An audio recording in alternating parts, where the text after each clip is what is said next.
On the 4th of December 2023, the UK Home Secretary, in agreement with the Prime Minister, released what I refer to as a bombshell. Yes, I will call this a bombshell because it literally threw everybody into a state of tremor. Yes, it did.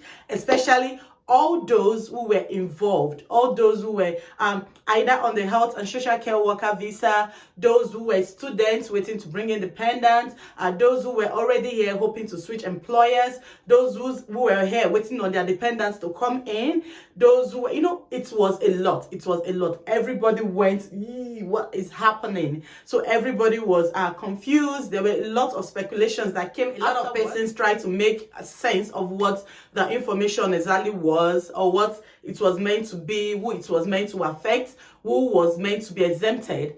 After that, there's been a lot of information and a lot of appearances as well from James Cleverly on the news, trying to tell people, trying to calm people down, let them know that as soon as this information was properly put together, they were going to make like a proper headline and a proper clarification for everybody to know exactly what this was going to be about, who was going to be exempted, who was going to be affected, and exactly when this was all going to come into place. Now, in case you don't know what I'm talking about the net migration curb. So we know that the UK has been trying for a while now to curb their net migration, and this information which they put in place was supposed to reduce their net migration by at least over 300,000 persons from legally migrating to the UK, especially through the health and care worker visa and coming down to the UK as well, through dependents of students.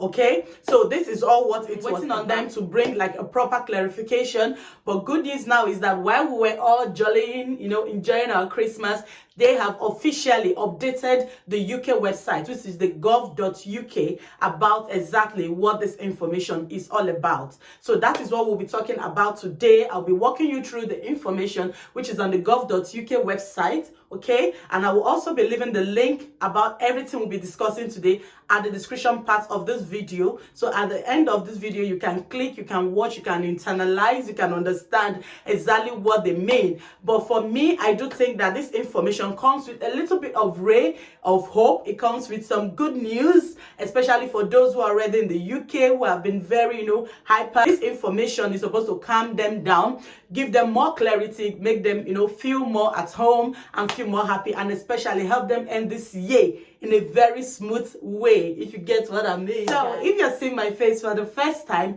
welcome to my YouTube channel. My name is Ada, and thank you so much for stopping by. I'm going to genuinely ask you to take a second of your time now to like this video.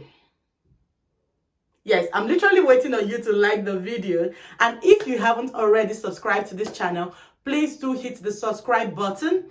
Don't forget to turn on the notification as well, so whenever I post videos, you will be notified and you can come back and watch these videos. So I bring you information about happenings in the UK. I bring you information about immigration opportunities to the UK. I also bring you information about immigration opportunities to other European countries, as well as Australia and so many other countries that are recruiting health and care worker visas, availability, and all, all the good stuff. All right. So if these are things you're looking out for, please do subscribe. And for all my beautiful returning subscribers, thank you so much for watching us, because you are the reasons I'm here. Okay, so at this point, we're going to go right into today's video.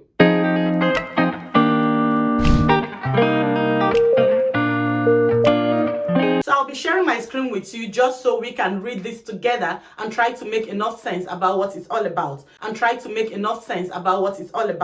First of all, we're aware that the information came out since the Monday, the 4th of December in 2023, and what the net migration update was supposed to do, it was a package that contained the following measures. Now, it was all about stopping overseas care workers from bringing dependents and acquiring social care firms in England who wish to sponsor care worker visas to be providing services regulated by Care Quality Commission, blah, blah, blah. Its aim was also to increase the minimum earning threshold for skilled worker visas from 26,200 to 38,700. Guys, I'm going to take a pause here. I'm a nurse in the UK. I have worked in the UK for 5 good years. I still don't have a gross income of 38,700. No joke, guys, no joke. So how exactly were they expecting to recruit care workers from overseas with 38,700 salary threshold. That was just literally saying, don't come. Okay, that was my understanding of what that phrase meant. But then, hold on. Good news is that they went back on their words. Hallelujah. Yes, they did. So that figure, it's come down. We'll find out what the recent figure it's all about now. Okay. So I'll keep going. So increasing the minimum earnings threshold for skilled workers visas from 26,200 to 38,700 and raise the individual occupation going rate threshold in line with the median full-time wage for equivalent jobs in 2023. So those coming on the health and social care visa routes will be exempt from the 38,700 salary threshold. Okay, so now they have come back to say that those coming in on the health and social care worker visas, that's the senior carers, the skilled workers, they will be exempted from this hike in salary threshold. Okay, we're going to find out what their own threshold is going to be, and that is because so that we can continue to bring the health care workers that our care sector and NHS need. Okay, so for all those who are also looking to come to the UK as carers, who are already beginning to give up hope because of this information flying about, guys, this is your answer here. The NHS, the UK still needs health and social care workers. The UK still needs carers, and they want to continue to bring in carers to the UK, which is the reason why they will not be hiking this salary threshold 38,000 for the health and social care workers. Okay, so you find out what the threshold for this set of persons is going to be. Another part of this net migration thing was to reform the shortage occupation list, and we know for a while I've made a video about the MAC, the Migration Advisory Committee, and all their recommendations to the Home Office about, you know, scrapping up the old shortage occupation list and bringing new one with just fewer occupations on it. So they're still working on that. That is not yet done. So raise the minimum income requirement for family visas. Then we will raise the minimum income for family visas incrementally in stages to give predictability to families. Then, this is the important part. In spring 2024, we know that spring in the UK calendar is between March and April. So this is when they hope that this So this is when this law is supposed to go into effect. Okay, from spring 2024, we will raise the threshold to 29,000. So guys, it's not going to be the 38,700 like earlier said. It's now going to be 29,000. Well, this is still a hike from the 26,200. Okay, this is about a £3,000 hike, but at least it's still 100 times better than the 38,000 that was initially proposed. Okay, so 29,000 is a bit fair now. So in spring 2024, we will raise the threshold to 29,000. That is 25%.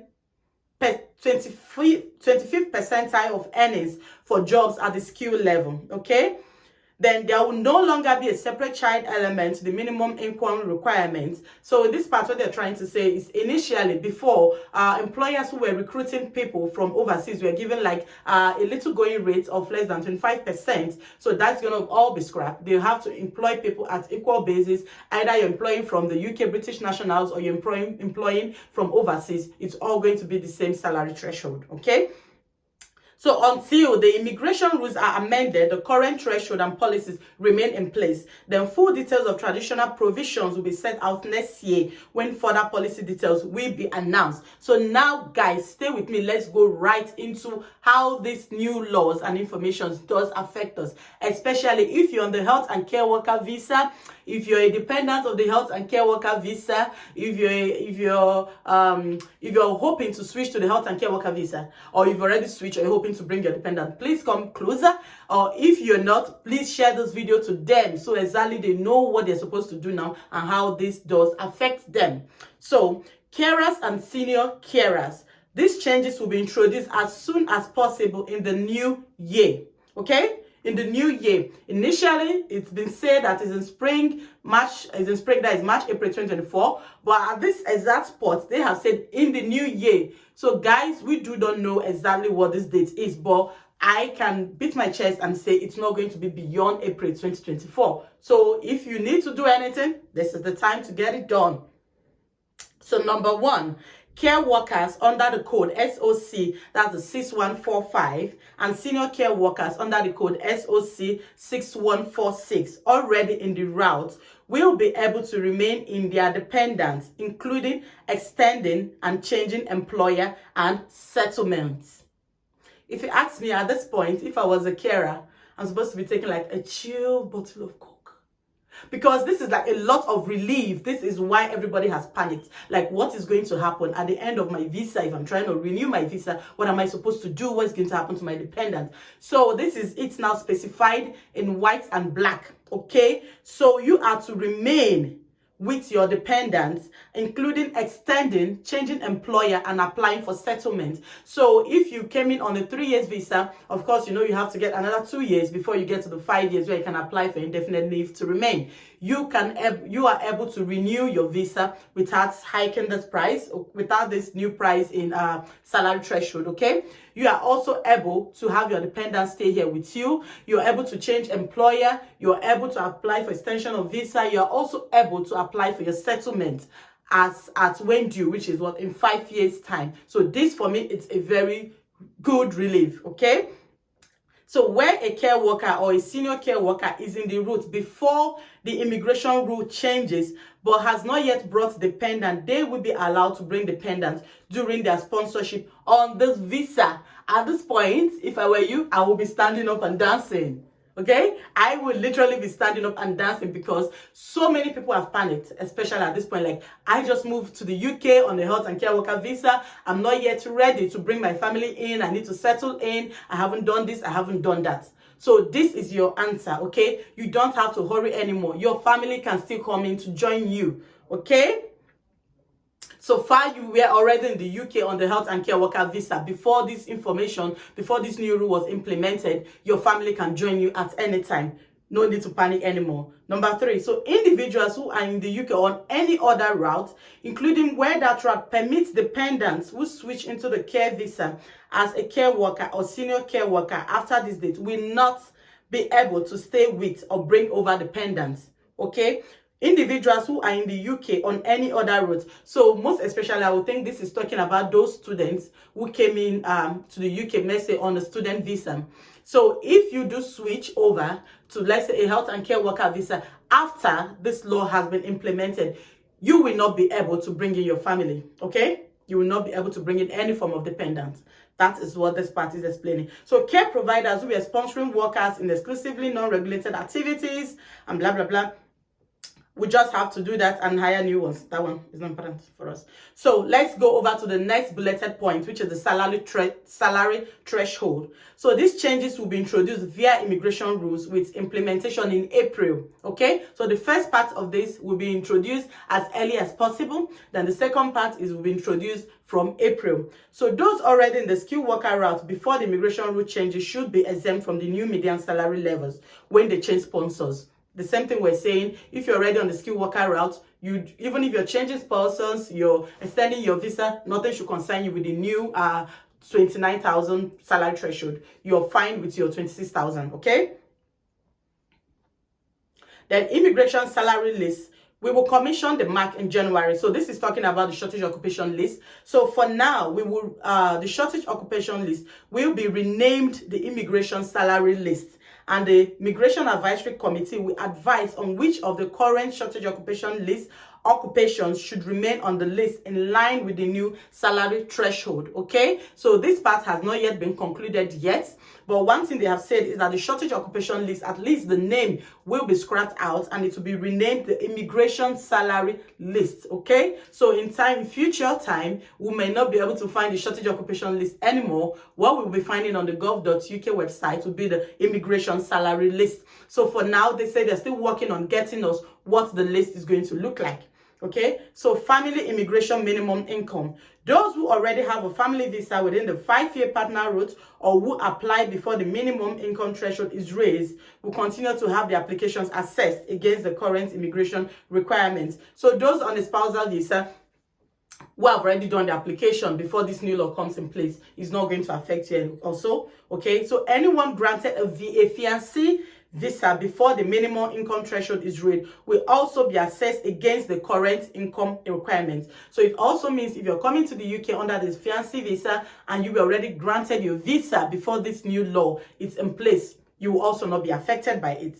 And those already in the UK on a different route who apply to switch into the 5A partner route after this will be subject to the new income requirement. So whatever you're doing in the UK after the new law will be holding you, okay? But if you get your access granted before the new law, then you're free. That's what it means. And then on the graduate route review, the Migration Advisory Committee will review the visa route to ensure that it is operating in the best interests and priorities of the UK government and ensuring the integrity and quality of the UK higher education system is maintained. So this is for students who are coming to the UK. They're going to review, well, it's been under review for a long time. We already know that come January, they will not be able to bring in their dependents. That's just one of the things they've done. Before, they used to be able to like abandon their student visa and switch into a worker's visa, but not anymore. If you're here on a student visa, you are going to have to finish your school before you go ahead to apply for any job. So there's just been a whole lot still going on in that segment, okay? So if you're still on this student route, keep your eye open, watch out for whatever is going to come up on the Govt.uk. You want to be notified, you want to know your stand, you want to know exactly what to do. So that being said, I do hope that this information was enlightening to you. I do hope this information will help calm your mind, okay, and help you enjoy the rest of the holiday period in preparation for 2024. Because come 2024, there seems to be a lot that is going to go on, okay? And I am sitting here, I'll be bringing you all this information back to back. So if you're not already subscribed to this channel, guys, I'm giving you another second to hit that subscribe button and also turn on the notification so you are able to be notified when new informations like this are updated, and then you can watch and know exactly where you stand. I do hope you are happy if you're on the health and care worker visa and this information has made your day today. Well, until next time, I will see you again. Enjoy the rest of your day. Bye-bye.